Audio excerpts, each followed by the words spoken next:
नमस्कार। एसआईआर पर supreme court का फैसला आ गया। सुप्रीम कोर्ट में ढेर सारी याचिकाएं थी और उसमें एसआईआर की प्रक्रिया को चुनौती दी गई।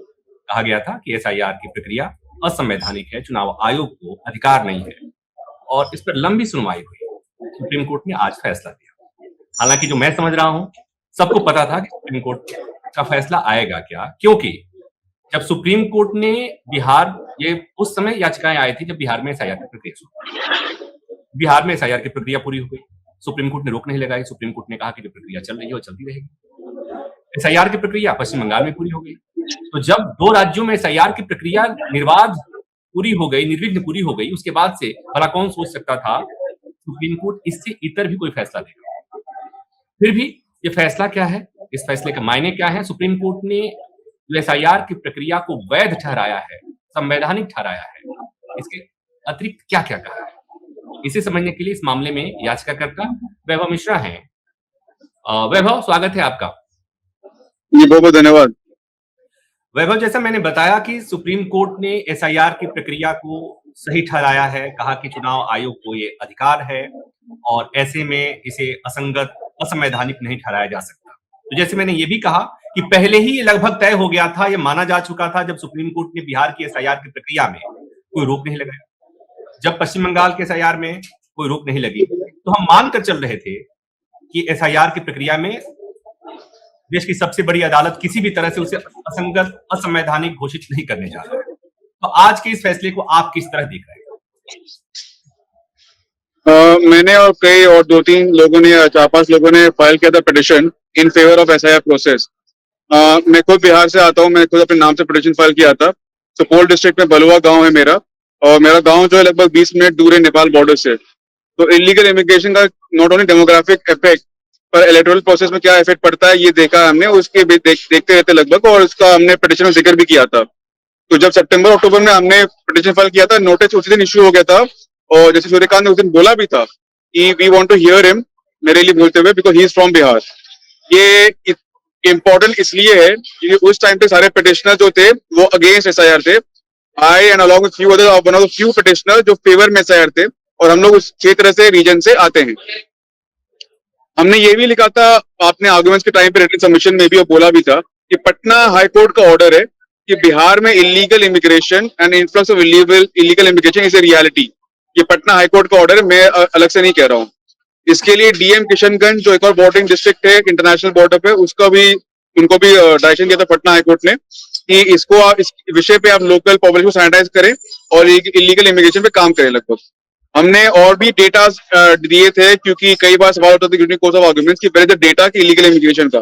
राज्यसभा में भी ये सवाल उठ चुका है, और बैंगलोर की स्टडी है, इसमें भी लगभग नंबर दे दिए थे, लगभग इतने इलीगल इमिग्रेंट्स हैं बंगाल में, असम में, बिहार में, सो ऑन सो फोर्थ। हम तो क्या सिर्फ बिहार से रिलेटेड थे, तो हमने बिहार का जिक्र किया। हमने आज जजमेंट आया है, उसमें मेरा रिट पिटीशन का उसमें जिक्र भी किया गया है, और एंड में ये बोला गया कि SIR process is not invalid, it is valid, it is legally upheld, it does not contradict the representation of peoples act. Lal Babu Hussain judgment से कोई कॉन्ट्राडिक्शन नहीं है लगभग, और जिनका नाम कटा है इलेक्टोरल प्रोसेस से, उनके लिए प्रॉपर कमीशन एजुडिकेटरी बॉडी है, वो वहां जाके अपना दोबारा नाम डाल सकते हैं, उसमें कोई कमी है नहीं।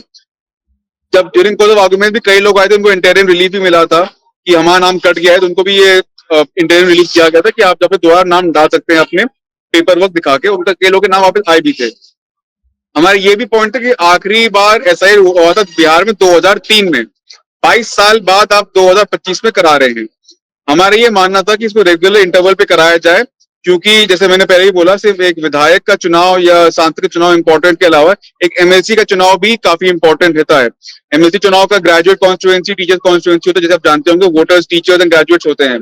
तो उस इलेक्टोरल प्रोसेस में भी इलीगल इमिग्रेंट्स का इन्फ्लक्स होना, नकली डिग्री दिखा के, नकली डॉक्यूमेंट दिखा के भी हो सकता था। तो हमारा शॉर्ट पॉइंट पे ये था, और आज जो जजमेंट आया है, इट इज सिंपली सेटिस्फैक्टरी एज पर से।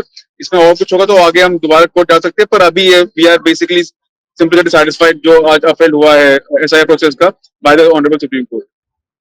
वैभव, जब सुप्रीम कोर्ट में सुनवाई चल रही थी तो एक सवाल उठ रहा था और ये बात कही जा रही थी, जो लोग अपोज कर रहे थे उनकी दलील ये थी कि चुनाव आयोग इनडायरेक्टली सिटीजनशिप, नागरिकता का मूल्यांकन कर रहा है, नागरिकता जांच रहा है, जो चुनाव आयोग के अधिकार क्षेत्र में नहीं। उस संबंध में सुप्रीम कोर्ट ने आज अपने आदेश सिटीजनशिप पे स्पेसिफिकली जजमेंट में ये लिखा भी कि सिटीजनशिप का कोई लेना देना है ही नहीं, इलेक्टोरल प्रोसेस आपका नाम कटता भी है तो सिटीजनशिप प्रोसेस अलग है। अगर आपको याद होगा जब सितंबर अक्टूबर में आर्गुमेंट चल रहे थे, आधार कार्ड बहुत बड़ा इश्यू उठा था, बवाल मचाता कि आधार कार्ड को बेसिक 9 डॉक्यूमेंट्स में माना जाएगा, नहीं माना जाए। आधार कार्ड को उस टाइम माना गया था लगभग, और सिटीजनशिप पे कोई लेना देना नहीं इसमें। बिहार में अपने पिटिशन पे अगर दोबारा वापस आता हूँ, मेरा पिटिशन काफी सिंपल था, और जो हम फेवर में करते हैं बिहार के लिए वो भी यही था कि जो लोग नाम आता है इलेक्टोरल प्रोसेस में, और जो इलीगल इमिग्रेंट्स हैं उनको आप हटा दिया जाए वहां से। और सिटीजनशिप की अगर बात है तो वो उनका एक एडजुडिकेटरी बॉडी है, कमीशन है उनके पास, वो वापस जा सकते हैं वहां पे, उसमें कोई दो राय है नहीं वैसे। तो ये जो एसआईआर की प्रक्रिया में जिन लोगों का नाम मतदाता सूची से कटा है, उनके लिए इस सुप्रीम कोर्ट के फैसले में कुछ है, कोर्ट ने कुछ कहा है? सॉरी, दोबारा बोलेंगे प्लीज। जिन लोगों का नाम एसआईआर प्रक्रिया के दौरान मतदाता सूची से डिलीट हुआ है, काटा गया है, कटा है, उनके लिए सुप्रीम कोर्ट ने अपने आदेश में कुछ कहा है? जिनका नाम कटा है इलेक्टोरल प्रोसेस से, उनके लिए एडजुडिकेटरी बॉडी वो पहले भी था। एसआईआर पहली बार नहीं हो रहा, हमें इसमें क्लैरिटी लानी बहुत जरूरी है। एसआईआर प्रोसेस पहले भी हो चुका है, आसाम में हुआ था 80s में, और बाद में भी होता रहा है, तो पहली बार एसआईआर नहीं हो रहा है। ये एक नैरेटिव उस टाइम बनाया गया था, पहली बार एसआईआर हो रहा है, बहुत गलत हो रहा है। एसआईआर कई बार हो चुका है। SIR is constitutionally valid, there are judgment, सिर्फ आज का नहीं, कई जजमेंट से पहले है। इसमें जिनका भी नाम कटता है या नाम गलत तरीके से, अगर मान लीजिए लेट्स टेक दिस आर्गुमेंट, गलत तरीके से नाम कटा है, वो जेन्युइन वोटर है, यहाँ का नागरिक है, ही और she has all the rights to vote here, उसका भी गलत तरीके से कट गया for whatever reason, he or she still has the mandate to go to a commission या go to a adjudicated body, वो डीएम के पास जाएं, अपने डिस्ट्रिक्ट ऑफिसर के पास जाएं, बीएलओ के पास जाएं, वो अपने नागरिकता दिखा दें, नागरिकता की छोड़िए आप और के डॉक्यूमेंट है वो भी दिखा दें कि वो पहले भी वोटर थे। जैसे बिहार के एग्जाम्पल ले ले, 2003 में वोटर लिस्ट में अगर नाम था, 25 में अगर नहीं था फॉर वॉट एवर रीजन, बाद में जाके आप दिखा सकते हैं। वो दरवाजे हमेशा खुले हुए थे, उस पर भी क्लैरिफिकेशन आ गया है, वो दरवाजे कभी बंद नहीं थे। पर कई बार क्या होता है, this is not only legal case, political case also simultaneously, क्योंकि बिहार के असेंबली इलेक्शन थे उस समय, तो एक नैरेटिव चलाया गया था कि जिनका नाम कट गया वापस आ नहीं सकता, पर ऐसा कुछ नहीं है। दरवाजा उस टाइम भी खुला था, एंड आज की जजमेंट सुप्रीम कोर्ट ने इसको लिटरली क्लैरिफाई भी कर दिया है। वैभव, आपने कहा जो एक नैरेटिव सेट करने की बात, आप इस बात को शायद नजरअंदाज कर रहे हैं कि जो विरोध था, उस विरोध में जो मुख्य मुद्दा था वो यही था कि इतने कम समय में, चुनाव के ठीक पहले, और ऐसी जगह पर लोग जहां पर इन जो दस्तावेजों की मांग की जा रही है, जो जरूरी है एसआईआर के लिए, सबके पास वो दस्तावेज नहीं है या उन्हें इकट्ठा करने में उन्हें समय लगेगा। यही बात तो हो रही थी कि बहुत कम समय, जो समय दिया गया है वो कम है। तो इस नैरेटिव को सुप्रीम कोर्ट में स्वीकार किया कई बार, इसलिए आधार कार्ड को जोड़ा भी गया। तो ये कहना कि जो एप्रीहेंशन था वो एकदम बेसलेस था, सुप्रीम कोर्ट ने तब बेसलेस नहीं माना था। आपने अगर ध्यान दिया कि सुप्रीम कोर्ट ने बेसलेस माना नहीं था। और एक बात और बता, क्या ये सच नहीं है वैभव कि कई जगहों से इस तरह की बातें आई कि जेन्युइन लोग, जो वैलिड मतदाता थे, बोनाफाइड लोगों का भी नाम कट गया था, वो लोग परेशान थे, और ये मामला सुप्रीम कोर्ट के संज्ञान में आया। तो अगर ये मामला सुप्रीम कोर्ट के संज्ञान में नहीं आता तो एक मतदाता का मताधिकार तो छीना ही जा चुका था ना। ये तो सच्चाई है ना? नहीं, ऐसा कुछ नहीं है। मैं बताता एक्सप्लेन करता हूँ। दो बातें, पहली बात तो कि इलेक्शन जस्ट पहले कराया गया था, इलेक्शन बिहार में थे नवंबर 2025 में। एसआईआर प्रोसेस का नोटिफिकेशन आया था अप्रैल मई लास्ट ईयर, तो there was still a gap of about 5-6 months, 5-6 महीने गैप फिर भी था। जून जुलाई में रेड पिटीशन जो लोग अगेंस्ट उन्होंने फाइल कर दिया सुप्रीम कोर्ट में, 5-6 महीने फिर भी बचे हुए थे। उन 5-6 महीने में भी ये आर्गुमेंट में आ भी चुका है कि ऐसा एक भी इंसान नहीं था जिसके गलत तरीके से नाम कटा हो, उसने कागज दिखाया हो, फिर भी नाम कटा ही रह गया था एक भी। और कई पॉलिटिकल पार्टीज इंक्लूडिंग राष्ट्रीय जनता दल यूनाइटेड, बीजेपी, कांग्रेस, सारे दलों को बुलाया गया था बाय द सुप्रीम कोर्ट। अगर आपको याद होगा नोटिस इशू किया गया था, एक भी पॉलिटिकल पार्टी नहीं आई थी। उनके members of parliament, specifically opposition party member of parliament यहाँ पिटिशनर बने थे, पॉलिटिकल पार्टी एक भी नहीं आई थी। एक भी बीएलओ ऑफिसर ने लगभग यहाँ पे आके नहीं बोला। एंड ये खैर ये तो आर्गुमेंट ईसीआई का बोलना चाहिए, पर आप सवाल पूछिए, मैं जवाब दे रहा हूँ क्योंकि ये मुद्दा उठ चुका था कोर्ट के बीच में कि एक भी इंसान कोर्ट में नहीं आया एफिडेविट फाइल करके कि मेरा नाम गलत कटा है मैं इसमें अपील फाइल किया हूँ डीएम के पास जाके या एडजुडिकेटरी बॉडी के पास जाके। मेरा नाम अभी भी गलत कटा हुआ है, तो एसआईआर प्रोसेस गलत तरीके से हो रहा है। एक भी इंसान ऐसे नहीं आया था एंड ओरल ऑब्जर्वेशन कोर्ट ने ऐसा दिया भी था। रही बात दूसरे की, यहाँ पे प्रोसेस में कुछ गलत है या सही है, इसमें I think self explanation already दिया गया है सुप्रीम कोर्ट से कि प्रोसेस का तरीका क्या है और किस तरीके से किया गया है। और इसमें जो भी जो पिटिशनर्स थे जो अगेंस्ट थे एसआईआर के, उनके दलीलों को सुन के, उनके पॉइंट आर्गुमेंट्स को सुन के प्रॉपरली, मैं तो उल्टा ये भी कहूंगा कि जो हम फेवर में थे एसआईआर के, हमें उतना टाइम नहीं दिया गया and I am saying with full sense of responsibility, जितना उन पिटिशन को दिया गया जो अगेंस्ट थे। They were given complete time to give their arguments, present people also. अगर आपको याद होगा, there was a petitioner in person, a political activist, जो आके 1.5-2 घंटे आर्गुमेंट भी करके जा चुके थे अगेंस्ट द एसआईआर प्रोसेस। किसी 2-4 लोगों को सामने खड़ा भी किया गया था। जी योगेंद्र यादव की बात कर रहे हैं आप। जी योगेंद्र यादव की बात। जी 1.5-2 घंटे उनको पूरा मौका दिया। इतना मुझे 5 मिनट दिया गया था कि मैं फ्रैंकली बताऊं आर्गुमेंट बोलने के लिए, फिर हमने रिटन सबमिशन फाइल किया था। ये कि आप जो कह रहे थे वो तो ऑलमोस्ट वही कह रहे थे जो सरकार कह रही थी। तो सरकार आपकी तरफ से तो सॉलिसिटर जनरल पेश हो रहे हैं, आपकी तरफ से अटॉर्नी जनरल पेश हो रहे हैं, आपकी तरफ से तो बहुत कुछ पेश हो रहे थे, इसलिए आपको नहीं, पर मेरा रिलीफ वैसे ईसीआई के अगेंस्ट था। मेरा रिलीफ ये था, मेरा प्रेयर ये था कि 22 साल बाद आपने क्यों कराया है, आपको हर 1-1.5 साल में कराना चाहिए, क्योंकि Bihar being a bordering state, illegal immigration is a fact of life. और ये मैं नहीं कह रहा हूँ, पटना हाईकोर्ट कह रहा है। तो मेरा रिलीफ स्लाइटली अलग था उसी मुद्दे पे। तो even I had a grudge against ECI. तो क्या ग्रज तो आपका अभी भी है, रहेगा, इसलिए कि क्या ऐसा कोई डायरेक्शन है जहां पर कि 2 साल या 3 साल या अगले 5 साल में एसआईआर की प्रक्रिया दोबारा होगी? नहीं, ऐसा कोई डायरेक्शन नहीं है। इसलिए मैंने स्टार्टिंग में ये बोला कि इट इज सिंपली सैटिस्फैक्टरी, पर अगर जरूरत पड़ेगी तो हम वापस दोबारा आ सकते हैं। क्योंकि जो स्पेसिफिक हमारा प्रेयर था रिगार्डिंग एमएलसी इलेक्शन, उस पे एज पर से डायरेक्ट नहीं बोला गया है।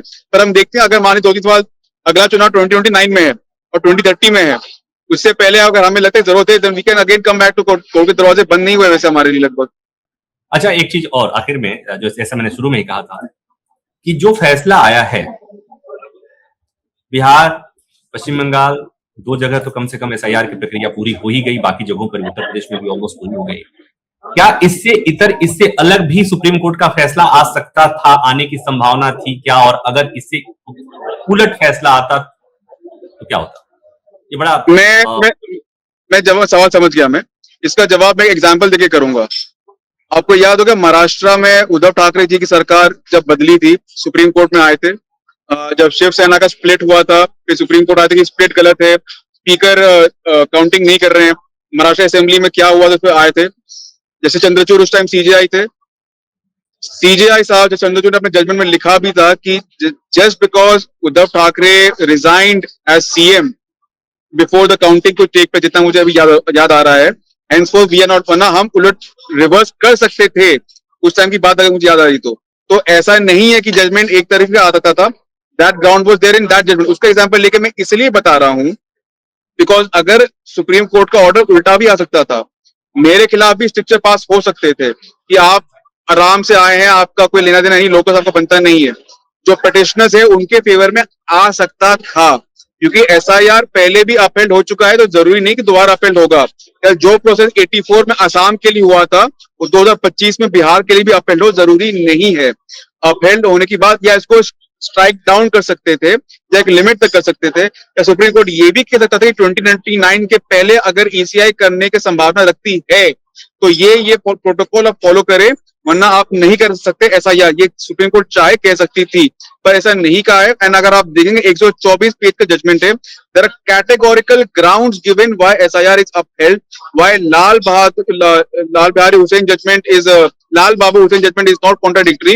एंड जब दरवाजे खुले हुए हैं उन वोटर्स के लिए जिनको लगता है गलत तरीके से नाम कटा गया है, then I think it is open for those also जो मान लीजिए गलत तरीके से नाम आया इलेक्टोरल रोल में, उनके लिए थोड़ी सुप्रीम कोर्ट फेवर में जजमेंट देगी। अगर आपका गलत तरीके से है, अगर आप इलीगल इमिग्रेंट है, अगर आपका गलत तरीके से रोल प्रोसेस में नाम गया है, then I don't think supreme court will give a favour in that. पर अगर जेन्युइन वोटर हैं आप, तो उनके आपके दरवाजा खुला हुआ है। और ड्यूरिंग कोर्स ऑफ आर्गुमेंट्स कई लोग थे, मैं जानता हूँ पर्सनली, पटना से एक वकील है जो सुप्रीम कोर्ट प्रैक्टिस करते हैं, उनके अपने रिलेटिव का नाम कट किया था सितंबर अक्टूबर में, उन्होंने एप्लीकेशन डाला, उनको रिलीफ मिला, उनके जो रिलेटिव थे गए PLO ऑफिसर के पास या रिटर्निंग ऑफिसर के पास और डॉक्यूमेंट दिखाया, उसका नाम लगा आ गया था। वो दरवाजे उस टाइम भी खुले हुए थे, आज भी खुले हुए हैं लगभग। जो सक्षम होते हैं उनके लिए दरवाजे खुले रहते हैं, उनके लिए दरवाजे चाहे अधिकारियों के हों या देश की अदालतों के, उनके लिए खुले रहते हैं। लेकिन उनका क्या सवाल तो उनका उठता है ना, जिनके जो उतने सक्षम नहीं होते हैं, जो अधिकारियों के पास पहुंचने का उनके पास भाड़ा नहीं होता, दिल्ली की अदालत तक पहुंचने के उनके पास साधन नहीं होते। वैभव, सवाल उनके लिए होता। आपने एक अच्छी बात याद दिलाई कि जस्टिस चंद्रचूड़ के समय सुप्रीम कोर्ट ने महाराष्ट्र की सरकार के लिए कहा था कि भले उन्होंने इस्तीफा दे दिया था, इसका मतलब ये नहीं होता है कि तो वो सरकार एक तरह से सुप्रीम कोर्ट के उस ऑब्जर्वेशन के बाद माना जा सकता था कि जो सरकार चली उसके बाद अवैध सरकार थी सुप्रीम कोर्ट के फैसले के मुताबिक। खैर, इस फैसले में कोर्ट ने एक बात और कही है, महत्वपूर्ण कही है, वो ये कि फ्री एंड फेयर इलेक्शन के साध्य के तौर पर, मीन्स के तौर पर SIR की प्रक्रिया को उस तरह से देखा जाना चाहिए।